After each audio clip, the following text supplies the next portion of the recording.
안녕하십니까. 가톨릭대학교 성빈센트 병원 정형외과 주민욱입니다.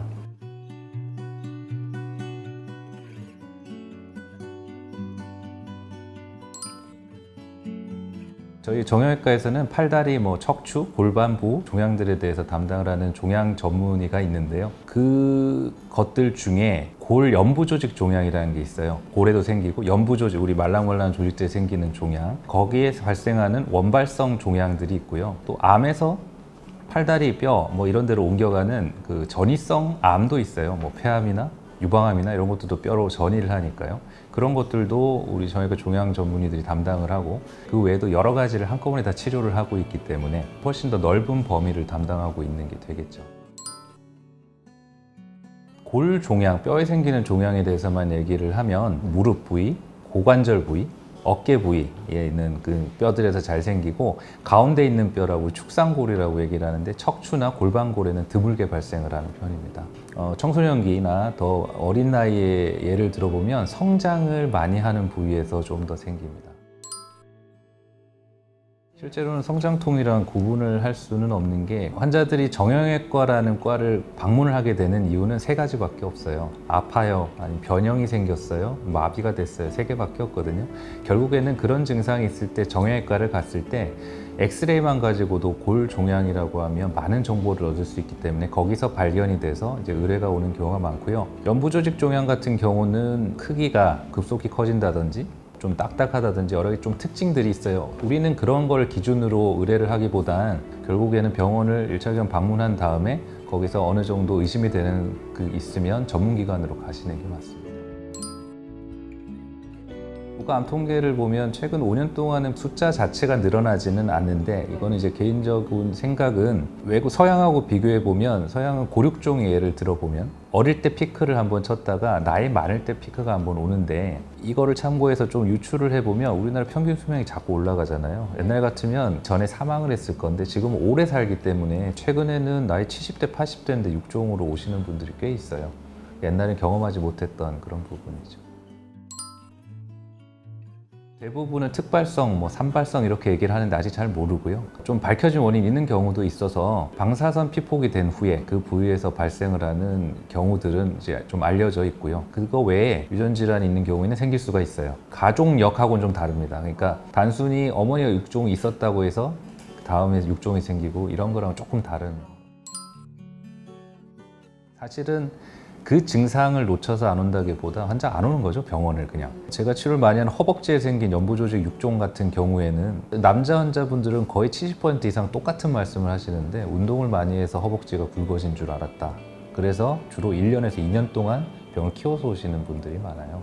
보통은 그 살이 생기는 혹 같은 경우는 통증이 거의 없어요. 그러니까 뭔가 만져지면 병원에 오셔야 됩니다. 지금 문제가 되는 게, 혹이 있으면 다 이거 피지예요, 지방종이에요. 그러니까 그렇게 치부하다 보면 이제 자꾸 문제가 돼서 병을 키우는 경우들이 많으니까요. 변형이 있을 때는 병을 방문하셔야죠.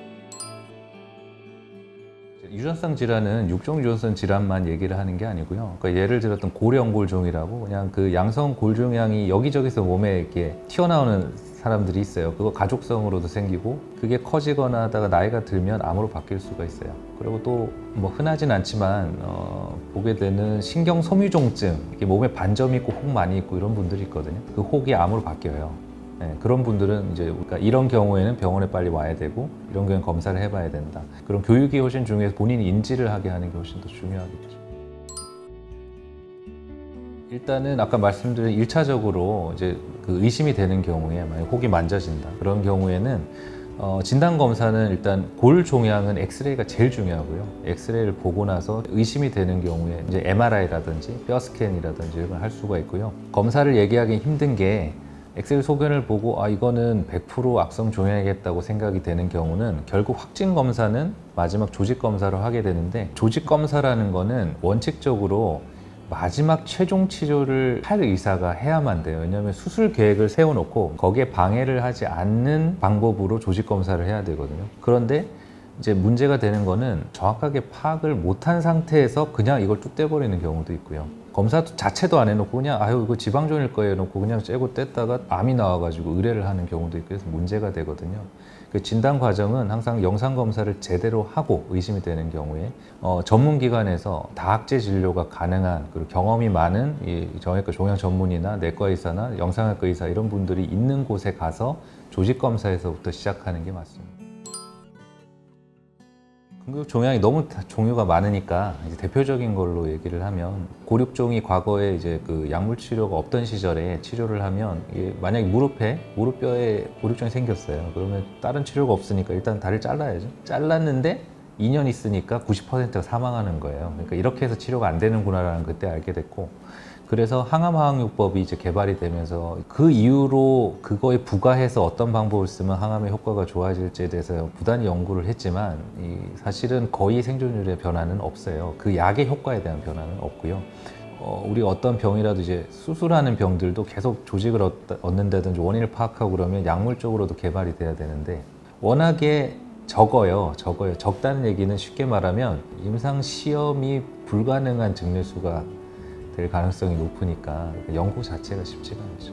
네. 단지 수술을 하는 데 있어서는 그 이후로 영상 검사는 계속 발전을 하고 재검 방법이 계속 발전하다 보니까 현재 기능적인 면이나 이런 거에 대해서는 많은 이제 개선이 있었죠. 과거에 팔다리를 자르던 시기를 벗어나서 지금은 재건술이 발달해서 일반적인 경우에는 그 예후에도 차이가 없으니까 사지구 제술을 많이 하는 편이죠.